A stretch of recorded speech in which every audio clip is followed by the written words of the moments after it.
우리 임마누엘 선교회를 축복합니다. 오늘 포도원 교회를 축복합니다. 임마누엘 선교회에서 일동으로 감사의 예물을 하나님 앞에 올려드렸습니다. 기도하겠습니다. 거룩하시고 자비로우신 하나님 아버지, 오늘 임마누엘 선교회에서 하나님 헌신 예배로 하나님께 영광을 돌려드립니다. 하나님 영광을 받아 주시옵소서. 또 임마누엘 선교회를 통하여서 많은 기적의 역사와 하나님의 경이로운 일들이 일어나게 하셔서 하나님이 살아계신 것을 증거하는 선교회가 될 수 있도록 하나님 함께하여 주시옵소서. 특별히 우리 선교회에 이끄시는 우리 회장님, 그리고 기아 모든 권사님, 그리고 사역하시는 목사님들을 통하여서 그들의 심령의 부흥을 통해서 이 선교회가 크게 장족의 발전을 이루어서 하나님께 영광을 돌리는 계기가 될 수 있도록 도와주시고, 그들의 섬기는 교회에 하나님의 충만하신 은혜로 함께하여 주시기를 간절히 바라옵곤 합니다. 오늘 또 함께하신 것 감사하며 영광 받으실 것을 믿습니다. 감사하며 우리 구주 예수 그리스도 이름으로 감사기도 드리옵나이다. 아멘. 임마누엘 선교회는 제가 지금 한 3번 정도 이렇게 뵌 것 같습니다. 전에 못 뵌 분들도 있고 또 새롭게 뵙는 분들도 있는 것 같습니다. 어떻게 보면 그 장로님 리드하시는 분 2분이 안 나오신 것 같으네요. 예. 그 몸이 불편하셔서 그러신 건 나오는데 속히 쾌유와 치유가 일어나기를 주 이름으로 축원합니다. 오늘은 사도행전 12번째 강해로 은혜 받는 귀한 시간으로 축복합니다.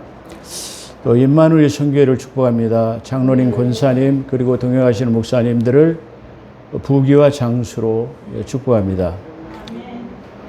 원래 목사님들이 그 교회에서 예배를 끝마친 뒤에 그 축도로 끝마치는데, 이 축도는 원래 이 2손 들고 하는 게 원칙이죠. 가끔 보면은 부흥 강사들이나 또 다른 분들이 마이크를 한쪽에다 들고 한쪽 손으로만 그 축도를 하시는데, 그건 성경적으로 안 맞습니다. 반쪽짜리 축도고요. 반드시 2손을 들여야 합니다. 예. 할렐루야. 잠언 3장 16절에 보면 그의 오른손에는 장수가 있고 그의 왼손에는 부귀가 있나니. 원래 축도는 부귀와 공명 그리고 장수가 그 축도 속에 들어가 있습니다. 그렇기 때문에 양쪽 손을 들여야 하는 것은 지극히 당연한 것이고요. 또 그렇게 해야 원칙입니다. 자, 오늘은 그 베드로와 요한이 제9시 기도 시간이라고 하는 그 기도 시간에 성전 미문은 아름다운 문이라고 그러죠. 이 아름다운 문으로 올라가는데 나면서부터 안진뱅이 된 그 거린이 그 미문 앞에서 동냥을 하는 겁니다.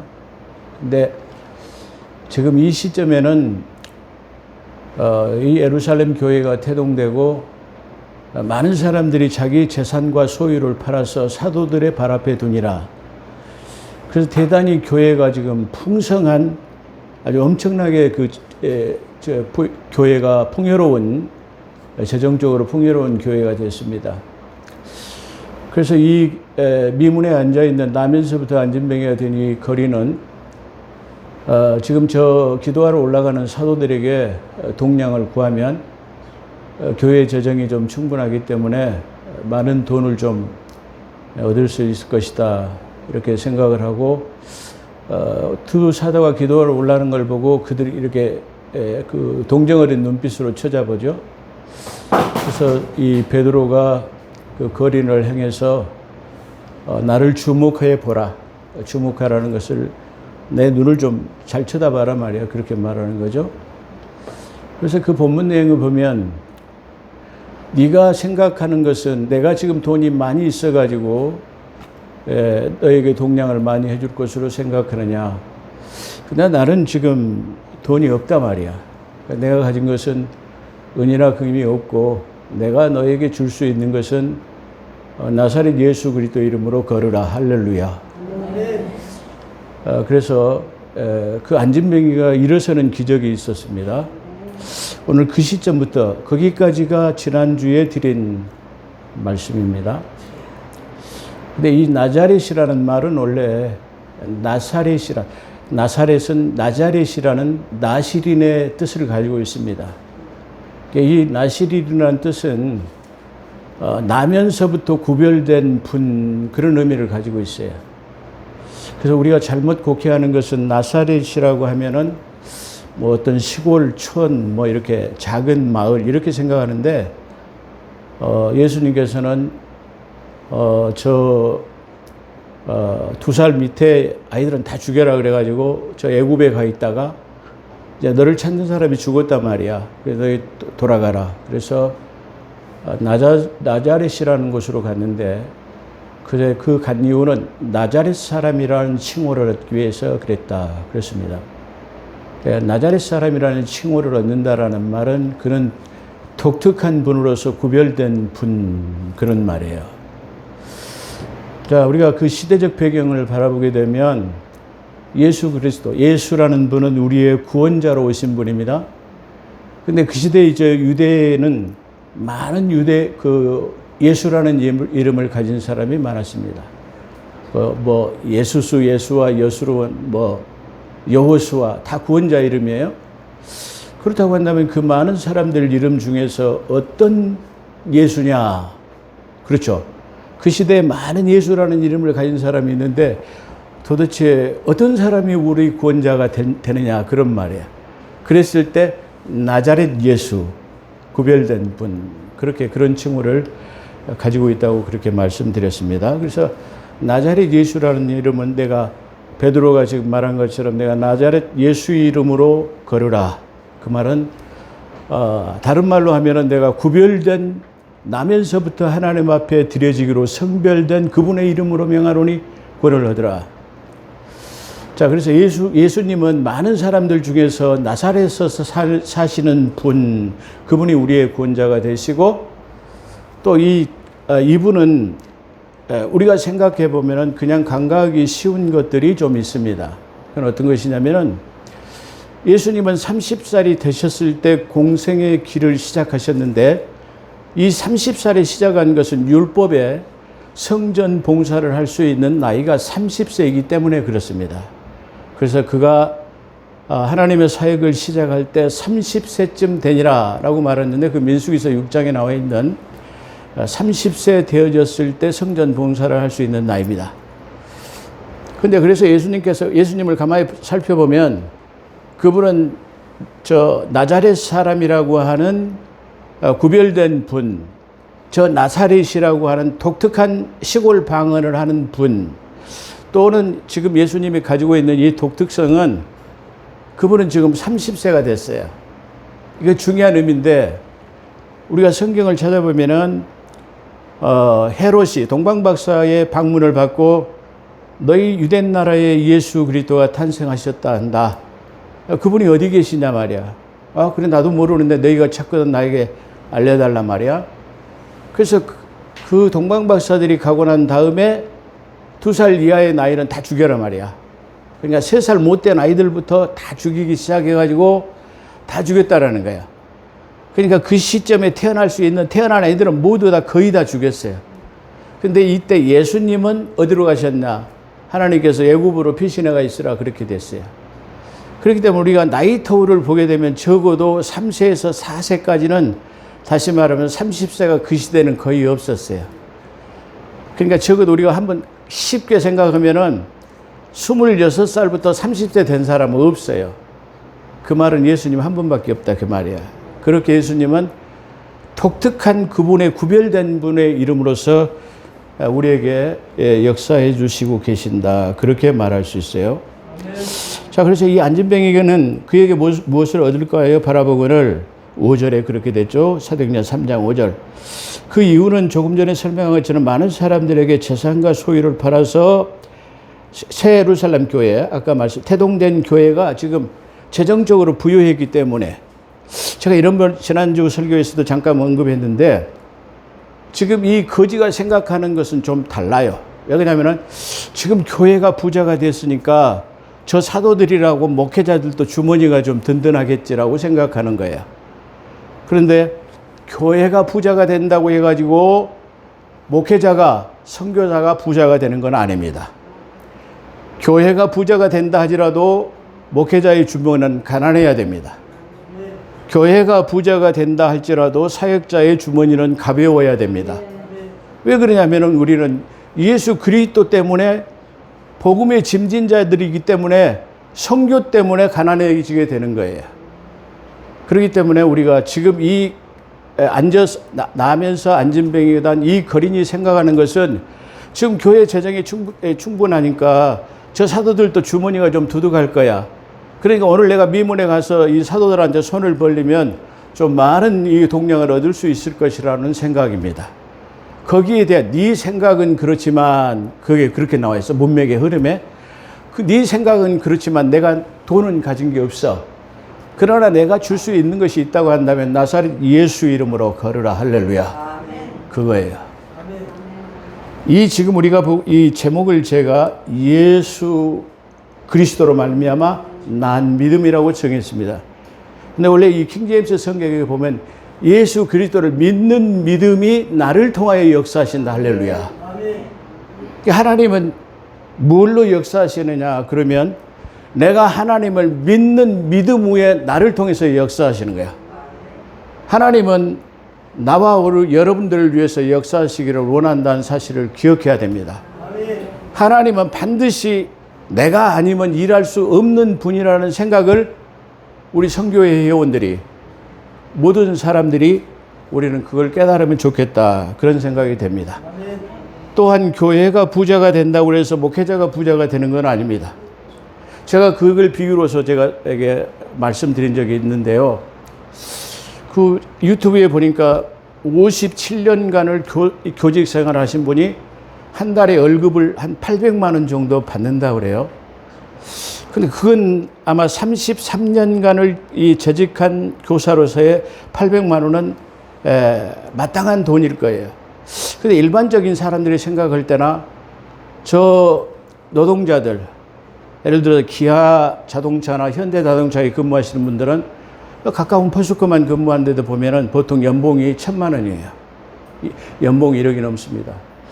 근데 한국 교회가 어찌 된 것인지 목회자가 만약에 800만 원을 받는다거나 1,000만 원을 받는다면 왜 목회자가 저렇게 많이 받는다고 그렇게 생각하는 것입니다. 근데 그렇게만 보지 마십시오.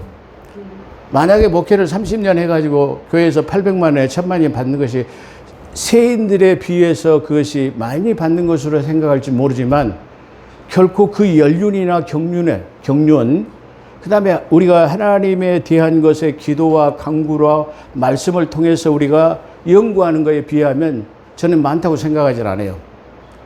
자, 일반 사람들은 800만 원의 월급을 받으면 그걸 다 쓸 겁니다. 그런데 목회자들은 만약에 800만 원을 받는다 할지라도 다 쓰지 않아요. 예를 들어서 원리 생각해 봐도 800만 원 받으면 80만 원은 11조 합니다.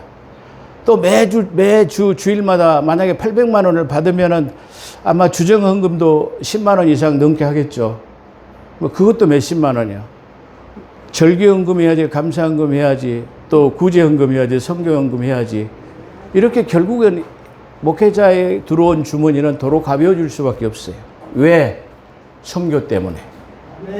그런데 세상적인 사람들은 그 돈을 받으면 목회자가 다 쓰는 것으로 생각해요. 물론 아까 세상 사람들에 비유해서 800만 원, 1000만 원 받아도 괜찮을 거로 저는 그렇게 생각해요. 그런데 왠지 왜 그러는지 몰라도 목회자가 그렇게 선교와 구제를 하기 위해서 받아서 다 이게 환원을 하지만 세상 사람들이 우리를 바라볼 때는 그렇지 못한다라는 것을 우리가 생각해 봅니다. 이 두 사도는 지금 어떻게 보면 교회의 재정은 풍부했어도 자기 주머니에 돈은 없다라는 말은 다른 말로 구제와 선교에 다 소진해 버렸다라는 말이에요. 교회가 부자도 목회자는 부자가 되어서는 안 되는 것이고 선교 때문에 가난해지는 사람, 선교에 헌신하는 여러분들 역시도 교회 재정이나 다른 것에 부유할 수 있다 할지라도 우리는 선교에 대해서는 늘 배고픔이 있어야 되는, 목마름이 있어야 돼요. 갈급한 심령이 있어져야 된다라는 것입니다. 이 선교라는 거 그렇잖아요. 어려운 교회를 돕고 또 우리가 선교사들이 저 먼 곳에 우리가 네 군데 이 선교사님을 어렵지만 돕고 있습니다. 근데 그들은 현장 필드에서 풍토라든가 언어라든가 여러 가지 다 그런 것들을 이게 극복하고 가서 하는 사람들을 우리가 돕는 거예요. 그러니까 우리가 하지 못하는 일을 그들이 대신해 주기 때문에 우리는 그들에게 선교원금을 보내는 것이다. 그렇게 생각하면 될 것입니다. 그래서 이 거지가 가진 생각에 대해서 그 사도들의 답변은 이르되 내가 그 은과 금은 내게 없으나 내게 있는 것 나사렛 예수의 이름으로 명하노니 일어나 걸으라. 예수님, 많은 제자들이 예수님한테 와가지고 우리가 무슨 사역을 해야 주님의 사역을 감당하는 것입니까? 무엇이 큰 일입니까? 라고 주님한테 묻는 제자들이 있었습니다. 주님께서는 뭐라고 말씀하십니까? 너희가 나를 믿으라는 거야. 믿는 것이 가장 큰 사역이라는 거야. 그 믿음 위에 사역이 펼쳐져야만이 능력이 나타나는 거야. 그 믿음이 있어야만 우리 신앙생활에 진보함이 없어요. 우리가 몇십 년 신앙생활을 하는데 기쁨과 즐거움이 없는 이유는 내가 하나님을 믿는 믿음이 내 안에 내재져 있지 않기 때문에 그 심령에 고갈되어 버렸어요. 그렇기 때문에 우리는 신앙생활에 즐거움이나 기쁨이 없고 고갈될 수밖에 없는 거예요. 그래서 때로는 생각해 보면 성령 하나님께서는 지금 내게는 역사하지 않으신가? 성령 하나님은 내게 역사하지 않으시고 성령 하나님의 뜻은 내게 지나가 버렸는가? 그렇게 생각할 수밖에 없다라는 말이야. 그렇기 때문에 우리는 가장 중요한 것은 예수를 믿는 거예요. 그 믿음 위에 그 믿음을 가지고 있는 나를 통해서 하나님께서 역사하신다는 사실을 우리가 기억해야 할 것입니다. 나면서부터 안전병이 된 그가 일어나자 많은 사람들이 심히 놀랐어요. 이게 그냥 조금 놀란 것이 아니라 어머나 엄청나게 놀란 거예요. 왜 그러냐면은 지금 나면서부터 안전병이가 돼가지고 그냥 한 푼 줍시오. 그렇게 앉아있는 사람이 갑자기 일어나가지고 뛰기도 하고 말이야. 찬양하고 이 사도들을 따라다니니까 그 많은 성전에 올라가는 사람들이 보고 그걸 목격하고 그냥 이게 심히 놀래버린 거야. 심히 놀랬다라는 게 특별히죠. 근데 이들이 솔로몬 행각이라는 그걸 본 많은 목격자들이 솔로몬 행각에 모였다고 그래요. 근데 그 뒤에 나오는 성경의 문맥에 따라서 보면 이들이 좋은 의도로 지금 모인 것이 아니라 나쁜 의도로 모인 것 같아요. 그래서 그들이 모인 그들을 향해서 베드로의 질타가 나가고 있다. 그렇게 말할 수 있어요. 자, 우리는 요한복음 10장 23절에서도 주님께서 소경을 고치셨어요. 소경을 고치시고 수전절에 솔로몬 행각을 거니실 때 많은 사람들이 와갖고 예수님한테 따지는 거야. 근데 그때 모였을 때도 예수님을 따지는 거예요. 당신이 무슨 권세로 당신이 우리가 기다리는 메시아가 맞습니까 말이야. 이런 측면으로 볼 때 솔로몬 행각이라는 곳에 모일 때는 아마 그 행각은 아마 뭐 어떤 소요 사태를 일으키기 위한 아니면 뭐 일종의 단합대회 같은 것 뭐 그런 것으로 우리가 생각해 볼 수 있습니다. 이때도 베드로와 요한을 그 항의하는 것으로 그들이 모인 이유는 이건 지금 기적을 행했던 예수님에게 항의하는 것처럼 이 베드로가 지금 이 놀라운 표적의 사건을 통해 가지고 지금 이것이 일어난 것에 대한 이게 어떻게 된 거냐 말이야. 이렇게 항의하려는 내용으로 그렇게 볼 수밖에 없습니다. 왜 그러냐면 그 뒤에 나오는 베드로의 항변, 다시 말해 대변을 통해서 우리는 알 수 있기 때문에 그렇습니다. 베드로는 그들을 향해서 이 일이 왜 놀랍게 이러냐. 지금 이 안진병이가 일어난 것이 왜 놀랐느냐 말이야. 그렇게 말해요. 중요한 것이죠. 이것은 개인의 권능이나, 자, 베드로 얘기해. 이것이 내 개인의 권능이나 경건으로 된 것으로 아느냐. 그래. 내가 능력이 많아가지고 사람들이 오늘날 기적을 행할 때 내가 목회생활 많아고 말이야. 내가 성령 충만함 받아가지고 그랬기 때문에 내가 안수하면 다 나사. 이런 생각을 말하는 거야. 그게 너희가 나를 바라보는 것이 지금 이 경이로운 기적과 같은 일들이 내 개인의 능력이나 경건을 통해서 나타나는 것으로 생각하느냐? 그렇지 않다 그래요. 뭘로 나타나냐? 그래서 권능이나 경건으로, 경건이라는 것은 말씀과 기도로 경건해진다 그랬죠. 말씀과 기도로 경건해진다. 그것을 지금 말하는 것이 아니단 말이야. 그래서 경건으로 되는 것이라 너희가 생각하느냐? 그러면서 이 일은 아브라함의 하나님, 이삭의 하나님, 야곱의 하나님, 그리고 우리 조상의 하나님이 예수 그리스도를 영화롭게 하심으로 된 일이다. 영화롭게. 이런 일들이 하나님의 아들 되심, 그분을 영화롭게 하시기 위해서 이런 사건들이 일어난 것들이었어. 예수님이 일어난 그 표적들을 말하는 거죠.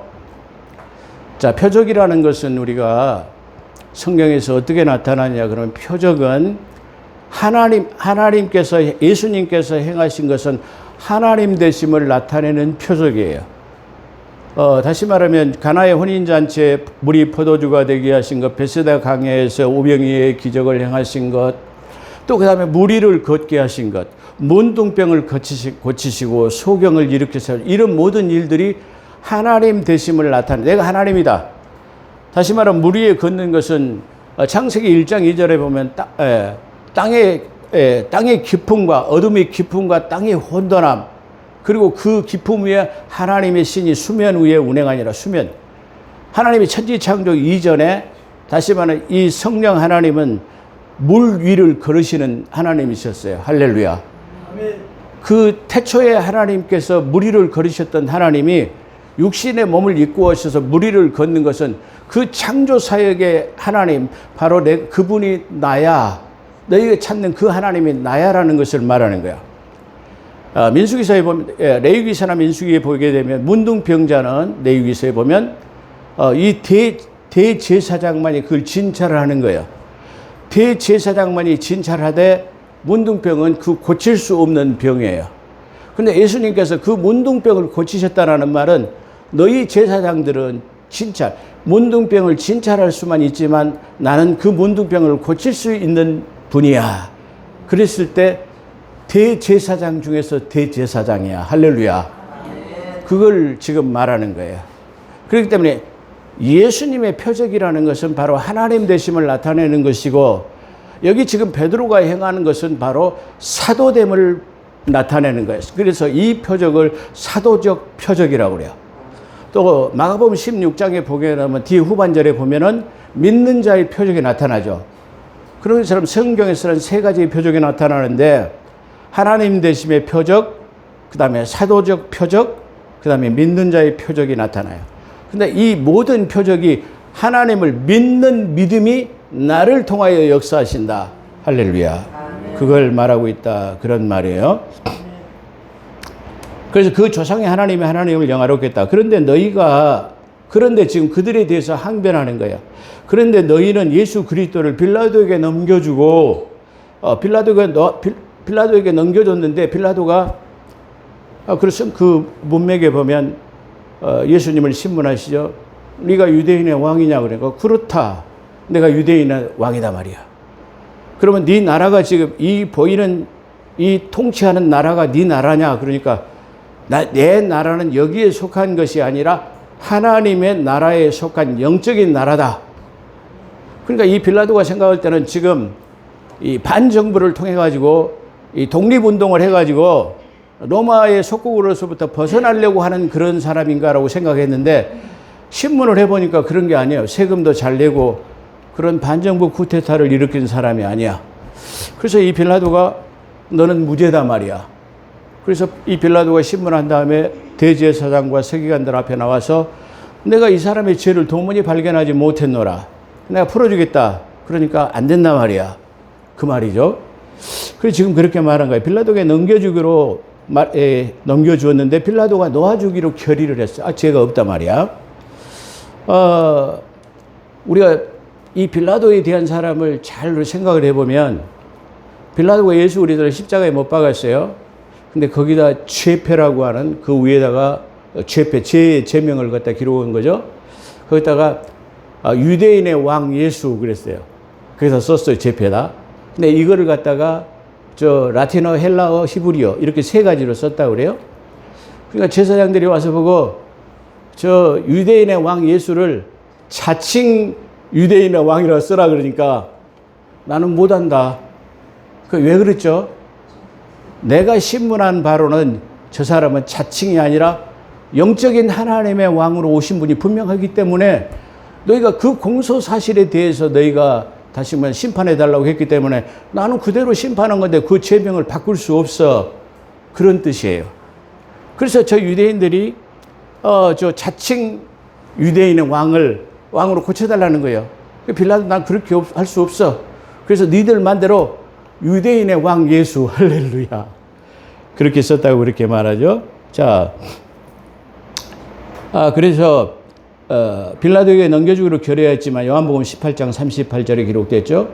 그 앞에서 거부되었고 거룩하고 의로운 그분은 거부되었고 살인 자인 바나바를 살려주는 생명의 주를 주겠도다. 누구요? 예수는 생명의 주였는데 그를 주겠단 말이야. 그러나 하나님께서 죽은 자 가운데서 그를 살리셨고 우리가 그 이 일의 증인이라. 증인은 목격된 증인으로서 다시 말하면 두세 사람이 그걸 목격하지 않으면 증인이 없으면 될 수가 없는 일이에요.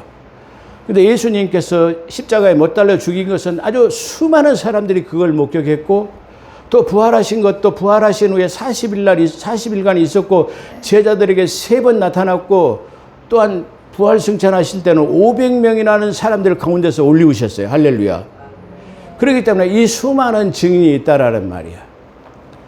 제가 이 앞전 한 달 전인가 동영상을 한번 올린 것이 있었는데 지금 통합 측 총회장인 김의식 목사님에 대해서 부적절한 스캔들이 좀 있어가지고 좀 난리가 있었습니다. 통합 측 총회장이죠. 근데 그 총회장님을 고발한 사람이 어떤 사람이냐? 교회 장로님이세요. 근데 그 장로님은 그 장로님이 행한 것은 우리 옳다고 말할 수는 없어요. 제가 말한 것처럼 저는 그분에 대해서 그분의 죄에 대해서 옹호하거나 변론할 의도는 없어요. 근데 중요한 건 뭐냐면은 우리가 죄인을 접근할 때는 성경적 근거를 가지고 접근해야 되는데 요한복음 8장에 기록되어 있습니다. 거기 뭐라고 기록되어 있냐면은 내 형제 중에서 죄를 범하거든 너는 너만 조용히 가서 그를 만나고 그래서 이 권면하라면 조용히 아무도 모르게 가서 권면하라 말이야. 그러면 네가 받아들이면 그 형제를 구원하겠고 그 다음에 두 번째 그래도 듣지 않으면 두세 사람의 증인을 데리고 가서 권면해라. 그래도 듣지 않으면 교회 이름으로 가서 다시 말해라. 3번의 유예가 있어요. 마치 우리가 지방법원, 고등법원, 대법원 이렇게 하는 것처럼 3심에 3번의 기회를 주는 거야. 그래도 듣지 않거든 그를 이방인 취급해라. 다시 말하면 교회 안에서 출교해라. 그런 뜻이 그때 하는 거예요. 근데 저는 참 그 의도가 불순한 것이 그 교회 장로님이 그 교회 목사님을 폭로하는 거예요. 그 목사님이 제가 목회자라서 두둔하는 거 아닙니다. 그 모텔에 들어갔다 나온 시간이 33분 또는 55분 그래요. 아니 33분에 들어갔다 나왔다가 거기서 불륜을 저지를 만한 시간적 여유가 별로 없어요. 어떻게 된 것인지 모르지만. 그런데 그게 그렇게 됐어요. 근데 예수님께서는 뭐라고 말씀하시죠? 예수님께서는 현장에서 가늠하다 잡힌 여인에게 와가지고 돌로 치라는 거야. 모세 율법에는 지금 가늠하다 현장에서 잡히면 돌로 쳐서 죽이라 그랬는데 당신은 어떻게 하시겠습니까? 라고 하는 거예요. 주님께서 뭐라고 말씀하셨나? 그래, 너희가 죄 없는 자가 먼저 치라. 죄 없는 자가 치라는 거예요. 우리가 살아가면서 예수 그리스도를 나의 구주로 믿어서 거듭났다고는 하지만 여전히 죄의 습성은 남아있기 때문에 죄에 노출된다는 사실입니다. 그거는 예의일 수가 없어요. 총회장으로 예의일 수가 있고 목회자라고 나 자신도 범죄할 수밖에 없는 인간이 언제나 우리는 믿음이라는 그 믿음에서 떠나가면 우리는 범죄할 수밖에 없다는 사실을 우리가 기억해야 돼요. 그러면 누가 죄 없다고 누가 누구를 정죄할 수 있습니까? 그 예수님께서 그래요. 다 다 돌을 놓고 도망가 다 가버렸어요. 이제 없어요. 그래 현장에서 가나마다 잡힌 여인만 남았어요. 예수님께서 그를 향해 말씀하십니다. 여인아, 너를 정죄한 사람이 다 떠나버렸다. 그러므로 나도 너를 정죄하지 않으나 다시는 죄를 짓지 말아라. 중요한 건 뭐죠? 우리가 죄에 노출이 됐다 할지라도 한번 회개를 하고 나면 다시는 그 죄를 범하지 않는 것이 그리스도의 삶이에요. 점점 변화를 받아가 사는 사람들이 교회라는 것이야. 세상 사람들은 목회자, 성직자 또는 교회 권사, 장로 되니까 막 그냥 거룩하고 막 그냥 하나도 범죄하지 않은 사람들만 모이는 것이지만 그렇지 않아요. 교회라는 것은 이렇게 다 허물 많고 죄 많은 사람들이 모여서 예수 그리스도를 나의 구주로 삼아 거듭남으로 말미암아 점점점 성화되는 과정을 걷는 공동체라고 생각하면 돼요. 근데 세상 사람들은 그렇게 생각하지 않고 있기 때문이다. 그렇게 말할 수 있습니다. 그래서 형제들아, 너희가 그것을 알지 못하였다. 너희가 예수 그리스도 십자가에 못 박혀 죽은 것도 너희가 알지 못해서 그런 것으로 내가 이해하겠단 말이야. 그러면 다른 말로 이것을 바꾼다면 그때는 너희가 알지 못해서 그랬다고 한다면 이제 그것을 너희가 알았다면 다시는 못 박지 마. 그런 말이에요. 그래서 여기서 형제들아 너희가 알지 못하여서 그렇게 하였으므로 또한 이게 간원들도 그리한 줄로입니다. 다시 말해 간원, 서기관과 제사장들도 역시 몰랐기 때문에 그가 생명의 주인 하나님의 아들이 예수 그리스도인 것을 알지 못해서 그랬다고 한다면 이제는 너희가 돌이키라. 그 밑에 보면 그러죠. 십자가의 사건은 하나님의 모든 선지자들의 입을 통하여 그리스도께서 고난 받으실 일을 미리 알게 하시고 또한 이루셨느니라. 베드로서 1장 17절 너희가 어느 시 어느 때를 상고하니라 성경에 기록됐다고 그렇게 말하죠. 다 모든 선지자의 입을 통해 가지고 그리스도께서 고난 받으실 일을 미리 알게 하시고 또한 이루셨느니라. 그걸 다 기록했는데 너희가 몰라서 그랬다고 한다면 이제 돌이키라. 그러면 너희가 회개하고 돌이켜 죄 없이 죄 사함을 받으라. 죄 없이 함을 받으라. 그런 뜻이에요. 그렇다고 한다면 우리가 다시 말하면 이 회개라는 것은 돌이키는 것을 말해요. 우리가 잘못된 길에서 전도되어지는 생명의 길로 사망의 길에서 생명의 길로 전도되어지는 것을 갖다가 우리가 생명의 길로 옮겨지는 거예요. 그걸 회개라고요. 우리가 이 회개라는 것은 단순히 내가 남의 걸 탐심하고 탐욕하고 이랬기 때문에 내가 회개하는 것이 아니라 회개라는 것은 그 잘못된 길에서 돌이키는 거예요. 생명의 길인 예수 그리스도로 돌이키는 것을 말한다. 그렇게 말할 수 있어요. 그래서 너희가 회개하고 돌이켜 죄 없이 함을 받으라. 그렇죠? 그래서 진정한 회개는 잘못된 길로부터 돌이키는 것이다. 그렇게 생각하면 될 것입니다. 그리하면 새롭게 되는 날이 주 앞으로부터 이루게 되리라.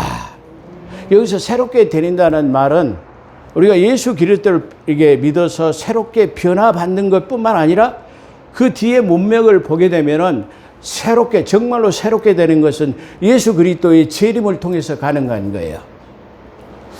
자, 이거 좀 중요한 신학이라고 할 수 있는데요. 예수 그리스도를 믿으면 우리가 다 이게 육신적인 것, 영적인 것 다 문제가 없어야 되는 걸로 생각합니다. 자, 이 성경에는 영혼 구원과 영육 구원을 분리해서 말하고 있습니다. 영혼 구원은 내가 예수 그리스도를 나의 구주로 믿었을 때 내 혼이 구원받아요. 할렐루야. 그래서 내 혼이 하나님의 나라인 킹덤 갓이라고 하는 저 낙원에 있다가 다시 몸이 없는 상태예요. 그랬을 때 예수 그리스도에 재림하실 때 호련히 변화를 받아. 할렐루야. 자, 그렇기 때문에 그때 육신적인 구원을 받는 거야. 지금 나와 여러분은 영혼만 구원받은 상태예요. 그렇기 때문에 육신은 아직 구원받지 못했어요. 그렇기 때문에 여전히 육신은 후패하고 늙어가고 나이 들어가고 또 병도 들기도 하고 그런 거야. 뭐 암도 걸리기도 심지어는. 물론 뭐 섭생이라든가 기타 뭐 여러 가지 것이 잘못되어 있기 때문에 그럴 수도 있겠습니다만은 그러게 되면 오늘날 교회 안에서 어떻게 됩니까? 어떤 권사님이 만약에 질병을 앓는다 하면은 아이, 그따위로 신앙생활 하니까 이게 질병이 오지 말이야. 그따위로 신앙생활 하니까 암이 오지 말이야. 이렇게 생각한단 말이야. 그건 우리가 아주 잘못된 것이다. 그렇게 생각할 수 있어요. 왜 그러냐면 지금 우리는 여전히 영혼만 구원받았지 육신의 구원은 받지 못했어요. 그 하나님의 나라를 소유하기 위해서는 너희가 혈과 육은 하나님의 나라를 유업으로 얻을 수 없다라는 말이야. 그래서 여기서 새롭게 된다라는 말은 우리가 영혼 구원을 받아서 이 썩을 몸을 우리가 버려야 돼요. 혈과 육은 하나님의 나라를 유업으로 얻지 못하기 때문에 우리가 반드시 죽어야 돼요. 그 죽는 과정은 우리가 육신을 버려야 되고 피를 쏟는 일이에요. 그래서 그것은 버려야 되고 새로운 것을 잊게 되는 것을 말하는데 그 새로운 것을 잊게 되는 것은 바로 예수 그리스도의 도래 재림이라는 것을 통해서 우리가 얻을 수 있다. 그런 말이에요. 그렇기 때문에 오늘날 나와 여러분의 신앙이 어디에 있어야 되느냐? 다시 말해 우리는 지금 구원을 받았을 때 반쪽짜리 구원이에요. 그럼 완전해지려고 한다면 예수 그리스도의 도래를 통해서 새롭게 변화되는 것을 말합니다. 그래서 사도 바울은 지금 그 십자가에 못 박힌 예수가 다시 오리라 말이야. 다시 오게 되면 너희가 그때에 새롭게 되어질 것이라는 것을 말하고 있는 것입니다. 그러므로 우리는 예수 그리스도를 믿는 믿음에서 우리가 나를 통하여서 하나님이 역사하신다는 사실, 그리고 우리가 선교 때문에 우리가 가난해진다 할지라도 하나님의 나라에서 부유한 자가 되기를 주의 이름으로 축원합니다. 내 주머니는 가볍지만은 항상 그렇다 가볍다고 해서 나는 비난하지 않아요. 가난하지 않아요. 그래서 사도 바울은 내가 가난한다고 할지라도 나는 거기서 일체의 비밀을 체득했노라. 그리고 내가 부자인다 할지라도 나는 부유하잖아요. 왜 그러냐면 내게 일시적으로 들어오는 그 돈은 다시 선교를 위해서 나가버리고 가난해지기 때문입니다. 그렇다고 한다면 오늘 선교회 회원 여러분들이 이와 같은 심령으로 헌신하는 그런 복된 삶이 되기를 주의 이름으로 축원합니다. 기도하겠습니다. 감사합니다. 우리 임마누엘 선교회를 축복합니다. 오늘 주님 때문에 가난해진 자들이 될 수 있도록 하나님께서 함께하여 주시옵기를 아버지 간절히 바라옵곤 합니다. 이 임마누엘 선교를 이끄시는 회장님을 축복합니다. 장수함으로 부귀와 공명으로 하나님 함께 하셔서 우리 주님 부르시는 그날까지 맡은 바 소임을 다할 수 있는 복된 삶이 될 수 있도록 함께하여 주시고 우리 선교 회원 모든 여러분들이 동일한 은혜로 함께하여 주시옵기를 아버지 간절히 바라옵곤 합니다. 오늘 이 예배에 참석한 모든 무리에게도 하나님께서 함께 하심으로 큰 영광을 돌릴 수 있는 복된 삶이 되게 도와 주옵소서. 감사하며 우리 구주 예수 그리스도 이름으로 감사기도 드리옵나이다. 아멘.